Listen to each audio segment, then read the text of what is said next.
Assalamualaikum warahmatullahi wabarakatuh. Perkenalkan, nama saya Melia Dwi Putri, NPM 21120025 dari kelas SIP 2101. Di sini saya akan mempresentasikan hasil presentasi UTS saya, yaitu dengan judul Estetika Seni Grafis dan Sketsa. Kata estetika berasal dari kata Yunani aesthesis yang berarti perasaan, selera, perasaan atau testi. Secara sederhana, estetika adalah ilmu yang membahas keindahan, bagaimana ia bisa terbentuk dan bagaimana seseorang bisa merasakannya. Lanjut, kita masuk ke teori estetika. Teori estetika sendiri terbagi menjadi dua macam, yaitu teori objektif dan teori subjektif. Teori objektif, teori yang menyatakan bahwa nilai keindahan ada pada karya yang dilihatnya. Teori ini melihat nilai keindahan dari komposisi dan unsur-unsur pembentuk karya yang dilihatnya, sehingga kita bisa memberikan penjelasan tentang ciri-ciri keindahan yang terkandung pada suatu karya seni tersebut. Sedangkan teori subjektif, teori yang menyatakan bahwa adanya nilai keindahan hanya tanggapan perasaan orang yang melihat karya tersebut. Teori ini hanya berdasar naluri saja untuk menyatakan indah tanpa penjelasan tentang ciri-ciri keindahan dari benda yang dilihat. Pada dasarnya, kedua teori ini masing-masing memang benar. Namun pada masa sekarang kebanyakan memilih teori objektif, di mana suatu karya meliputi komposisi dan unsur-unsur seni yang terbagi menjadi dua, yaitu unsur fisik dan psikis. Unsur fisik atau visual yaitu unsur yang dapat dipahami secara visual seperti garis, bentuk, tekstur, nada atau gelap terang, dan warna. Sedangkan unsur psikis atau psikologi yaitu unsur yang tidak dapat dipahami secara visual, tetapi hanya dapat dirasakan saja, seperti emosi, pikiran, pandangan, gagasan, dan juga karakter. Lanjut, kita ke komposisi pembentuk estetis.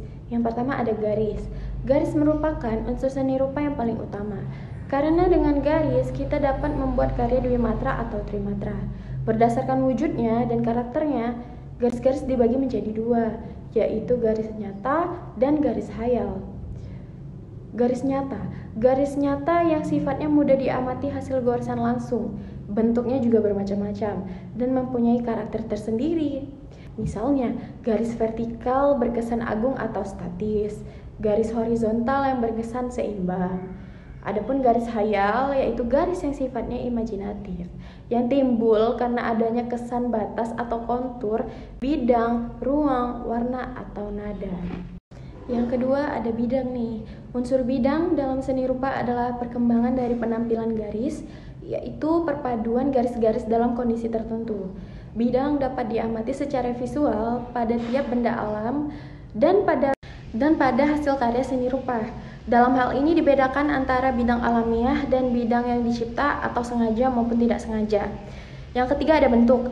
Bentuk merupakan suatu bidang yang ada karena dibatasi oleh sebuah kontur atau garis dan atau dibatasi oleh warna yang berbeda atau oleh perbedaan dalam pencahayaan, gelap terang, arsiran, atau disebabkan adanya tekstur tertentu. Yang keempat ada tekstur. Tekstur ialah sifat permukaan luar dari suatu benda, misalnya kasar, halus, licin, ataupun kusam. Tekstur berdasarkan penampilannya dibedakan menjadi dua. Yang pertama ada tekstur asli, yaitu tekstur bawaan secara alami yang dapat kita rasakan dengan cara dilihat dan diraba. Misalnya tekstur batu, kayu, tanah, dan lain-lain. Dan yang kedua ada tekstur buatan, yaitu tekstur hasil ciptaan manusia yang dapat menampilkan kesan tertentu kepada si pengamat. Bisa dibuat dengan cara digambar, dilebur, digores, digosok, atau dipercikan bahan. Lanjut, yang kelima ada gelap terang atau nada. Dalam karya seni rupa dua dimensi, nada terjadi akibat adanya perbedaan intensitas cahaya yang jatuh pada permukaan benda. Kesan nada ini dapat dicapai dengan mengolah unsur warna, misalnya dari warna terang menuju ke gelap dengan tingkat nada warna yang berlainan. Sedangkan benda karya tiga dimensi, kesan nada dapat diperoleh dengan pengolahan unsur ruang, tekstur, dan bentuk. Selanjutnya kita lanjut ke sketsa. Sketsa adalah suatu gambar atau lukisan yang masih kasar atau belum selesai untuk mengawali sebuah penggarapan karya lukis, arsitektur, animasi, dan lainnya. Secara etimologis, kata sketsa diadaptasi dari bahasa Inggris, yaitu sketch, yang awalnya berasal dari bahasa Yunani, sedios extempore, di mana artinya adalah sebuah gagasan tanpa persiapan. Sketsa dapat dibedakan ke dalam dua kelompok, yaitu yang pertama seni rupa murni, yaitu seni yang tidak memperhatikan fungsi dan kegunaannya, hanya digunakan sebagai hiasan saja. Yang kedua ada seni rupa terapan, yaitu seni yang memperhatikan fungsi dan kegunaannya sekaligus memperhatikan keindahannya. Lanjut ke fungsi dan tujuan. Yang pertama kita masuk ke fungsi sketsa. Fungsi sketsa ada 4, yaitu sebagai gambar awal untuk minimalisir kesalahan dalam membuat gambar atau lukisan. Yang kedua sebagai gambaran awal tentang suatu tema yang akan dibuat lukisan atau gambar. Yang ketiga, membantu pengamatan seorang seniman dalam memulai karyanya. Dan yang keempat, membantu meningkatkan kemampuan seniman dalam mengkoordinasikan hasil pengamatan dan keterampilan tangan. Yang kedua ada tujuan sketsa nih. Yang pertama untuk merekam inspirasi atau sesuatu yang dilihat oleh seseorang seniman. Yang kedua ada untuk merekam dan mengembangkan suatu gagasan yang akan digunakan. Dan yang ketiga ada untuk memberikan gambaran citra, gagasan atau prinsip secara singkat. Kita lanjut ke jenis sketsa. Jenis sketsa ini ada 3. Yang pertama sketsa gambar garis besar, yaitu sketsa yang dibuat dalam bentuk gambar garis-garis sederhana tanpa rincian dan belum selesai.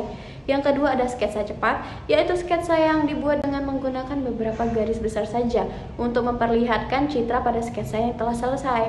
Yang ketiga ada studi sketsa, yaitu sketsa yang dibuat dalam bentuk coretan-coretan cepat dan kurang terperinci, di mana tujuannya untuk memberikan gambaran umum lukisan. Kita lanjut ke unsur sketsa. Unsur sketsa ada 5. Yang pertama ada garis, yaitu unsur utama dalam sketsa yang terdiri dari garis vertikal, horizontal, dan melengkung. Yang kedua ada warna, yaitu kombinasi warna hitam dan putih yang memberikan efek gelap dan terang dari gambar sketsa yang dibuat. Yang ketiga ada bidang, yaitu bagian yang terbentuk dari garis-garis yang dapat disatukan dan dapat menjelaskan bagian kecil dari suatu gambar karena merupakan bagian dari bentuk. Yang keempat ada bentuk, yaitu gabungan dari beberapa bidang yang dapat membuat suatu sketsa memiliki arti dan dapat dikenali. Yang terakhir ada efek pencahayaan, yaitu efek yang diberikan pada sketsa sehingga gambar yang dihasilkan terlihat tegas dan jelas. Yang terakhir kita masuk ke teknik membuat sketsa.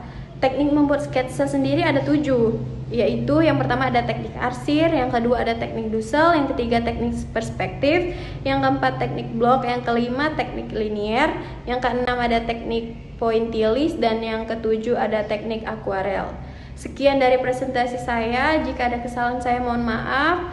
Saya ucapkan terima kasih. Assalamualaikum warahmatullahi wabarakatuh.